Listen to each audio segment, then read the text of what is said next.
नफरत के बाजार में मोहब्बत की दुकान खोल रहा हूं। नमस्कार दोस्तों, दोनों वीडियो देखिए आपने। एक है प्रियंका गांधी जो कांग्रेस की महासचिव हैं और दूसरे हैं कांग्रेस के पूर्व अध्यक्ष राहुल गांधी। अब ये पोस्ट देखिए जिसे कांग्रेस नेता सुप्रिया श्रीनेत के फेसबुक और इंस्टाग्राम अकाउंट पर शेयर किया गया है। पोस्ट वायरल होने के बाद सुप्रिया श्रीनेत ने वह पोस्ट डिलीट कर दिया है। ये पोस्ट किसी बीमार मानसिकता का परिचायक है। बता रहा है कि कोई किस हद तक गिर सकता है। कोई ऐसा दिन नहीं जाता जिस दिन सुप्रिया टीवी चैनलों पर आकर दहाड़ती न हो।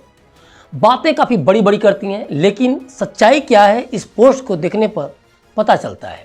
अब सुप्रिया कह रही हैं कि दरअसल कंगना रनौत के लिए की गई टिप्पणी उनकी नहीं है, बल्कि किसी और ने उनके हैंडल से पोस्ट कर दिया है।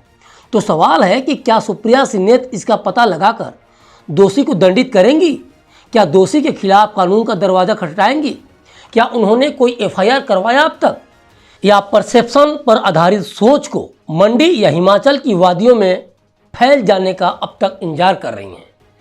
सुप्रिया जब किसी महिला से उसका भाव पूछती हैं तो राजनीति की सड़ान से आ रही बदबू बर्दाश्त से बाहर होने लगती है। राजनीति का स्तर लगातार गिर रहा है, ये हम हर दिन देख रहे हैं, बल्कि अब तो इसकी आदत सी बन गई है और ये स्तर अब राजनीति की डिमांड है। ईमानदारी, नैतिकता, चरित्र, इन सब का राजनीति में कोई मतलब नहीं रह गया है। तो सवाल ये उठता है कि क्या हिमाचल प्रदेश की मंडी लोकसभा सीट से बीजेपी उम्मीदवार कंगना रनौत पर कांग्रेस की राष्ट्रीय प्रवक्ता सुप्रिया की यह टिप्पणी कांग्रेस को बढ़त दिला देगी? क्या कांग्रेस ऐसी ओछी बयानों से अपनी जीत का रास्ता तय कर लेगी? क्या कंगना का मंडी में भाव जानने की सुप्रिया की उत्सुकता दरअसल चुनावी रणनीति का हिस्सा है? क्या सुप्रिया को नहीं पता रियल लाइफ और रियल लाइफ के बारे में? या उन्हें नहीं पता कि फिल्में समाज की दर्पण होती हैं और उन दर्पण में एक ऑडियंस, एक एक्टर और एक एक्ट्रेस के किरदारों के रूप में कई कैरेक्टर को देखता है, जिसे एक्टर या एक्ट्रेस को इसलिए जीना पड़ता है क्योंकि समाज को एक रास्ता दिखाना होता है। बेहद मुखर और जुझारू कंगना ने इसे विभिन्न फिल्मों के माध्यम से जिया भी है। सुप्रिया के हैंडल से बहुत घिनौनी हरकत की गई। जवाब में कंगना का अंदाज सभी के दिलों को छू लेने वाला था। कंगना ने लिखा, प्रिय सुप्रिया जी, एक कलाकार के रूप में मैंने बीते 20 वर्षों के करियर में हर तरह की महिला की भूमिका निभाई। क्वीन में बेहद भोली भाली लड़की से लेकर धाकड़ में एक मोहक जासूस तक, मणिकर्णिका में एक देवी से लेकर चंद्रमुखी में एक दुष्टात्मा तक, और रज्जो में एक वैश्या से लेकर थलावी में एक क्रांतिकारी नेता तक। वो आगे लिखती हैं, हमें अपनी बेटियों को पूर्वाग्रहों की बेड़ियों से मुक्त करना ही चाहिए। हमें उनके शारीरिक अंगों के प्रति उत्सुकता प्रदर्शित करने से ऊपर उठना ही होगा। और सबसे बड़ी बात कि हमें वेश्याओं की चुनौतीपूर्ण जिंदगियों या कठिन परिस्थितियों को किसी तरह के हीनता भाव या बदनामी की नज़र से देखने से बचना होगा। हर महिला सम्मान की हकदार है। देखा जाए तो राजनीति में परसेप्शन यानी कि वोटर्स की धारणा ही सब तय करती है। अगर वोटर्स की नज़र में किसी कैंडिडेट की धारणा गलत बना दी जाए तो समझिए उस कैंडिडेट की हार तय है। तो क्या सुप्रिया के बहाने कांग्रेस कंगना को लेकर जनता की नज़रों में परसेप्शन खराब कर रही है ताकि उस सीट से कांग्रेस उम्मीदवार की जीत पक्की हो जाए? क्या मंडी से कांग्रेस उम्मीदवार की हार तय है? जानकारी के लिए बता दूं कि मंडी लोकसभा सीट अभी कांग्रेस के पास है। हिमाचल प्रदेश अध्यक्ष प्रतिभा सिंह इस सीट से सांसद हैं। वह 2021 में यहां से उपचुनाव जीतकर सांसद बनी। अभी कांग्रेस ने इस सीट से अपना उम्मीदवार तक घोषित नहीं किया है। तो क्या कांग्रेस ने पहले ही हार मान ली है और इसी कारण कांग्रेस द्वारा यह गंदगी फैलाई जा रही है?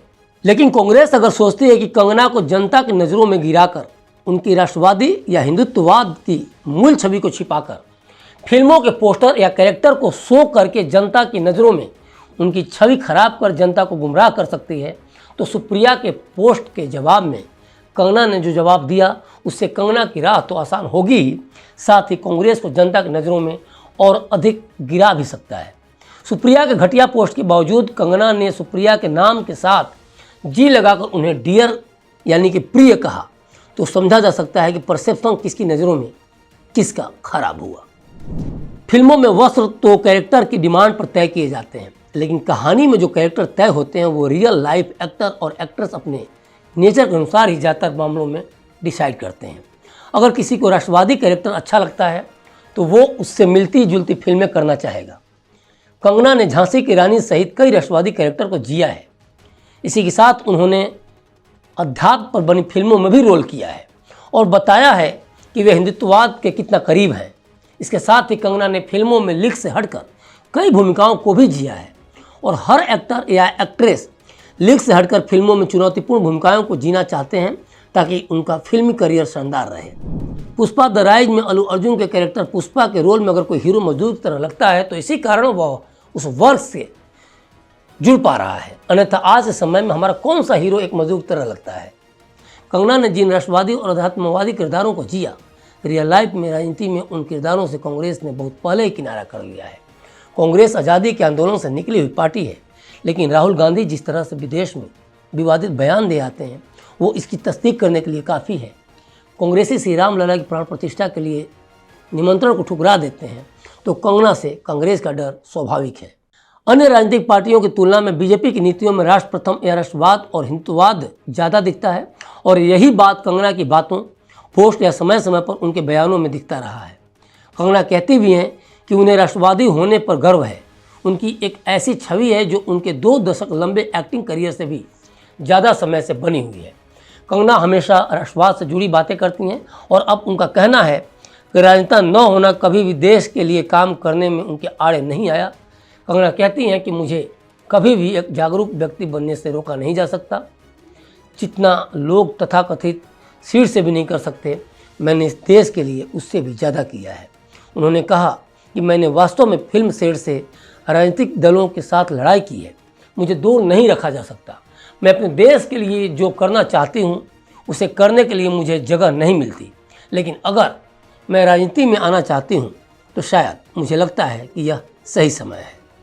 सवाल कई हैं जिसे लेकर राजनीति भी शुरू हो गई है।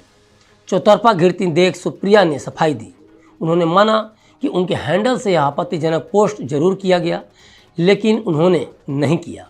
उन्होंने लिखा कि मेरे मेटा अकाउंट यानी एफबी और इंस्टा तक पहुंच रखने वाले किसी व्यक्ति ने एक बेहद घृणित और आपत्तिजनक पोस्ट की, जिसे हटा दिया गया है। जो कोई भी मुझे जानते हैं वे जानते होंगे कि मैं किसी महिला के लिए ऐसा कभी नहीं कहूँगी।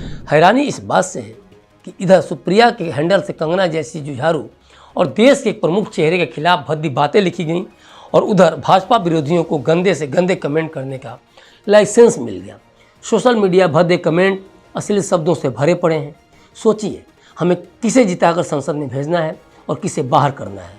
आखिर इतनी घटिया सोच, इतनी घटिया हरकत करने वाले हमारे देश की तकदीर कैसे लिख सकते हैं। संभव है कि सुप्रिया सफाई में जो कह रही हो वह सही हो, लेकिन अगर उनकी बातों में दम भी है तो सवाल उठता है कि एक महिला के प्रति इतनी घटिया सोच रखने वाले को उन्होंने अपना हैंडल कैसे ऑपरेट करने दिया।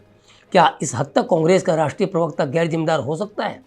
क्या सुप्रिया बिना उस व्यक्ति के खिलाफ एक्शन लिए अपनी गैर जिम्मेदारी से बच सकती हैं? खैर, इन बातों को छोड़ भी दिया जाए तो कांग्रेस की प्रतिनिधि होने के नाते जनता की नज़रों में सुप्रिया की छवि एक महिला विरोधी तो बन ही गई है। अब देखना ये होगा कि लोकसभा चुनाव में कांग्रेस इससे कितना बच पाती है। तो अभी तक के लिए बस इतना ही। मुझे दीजिए इजाज़त और देखते रहिए क्लिक इंडिया। शुक्रिया।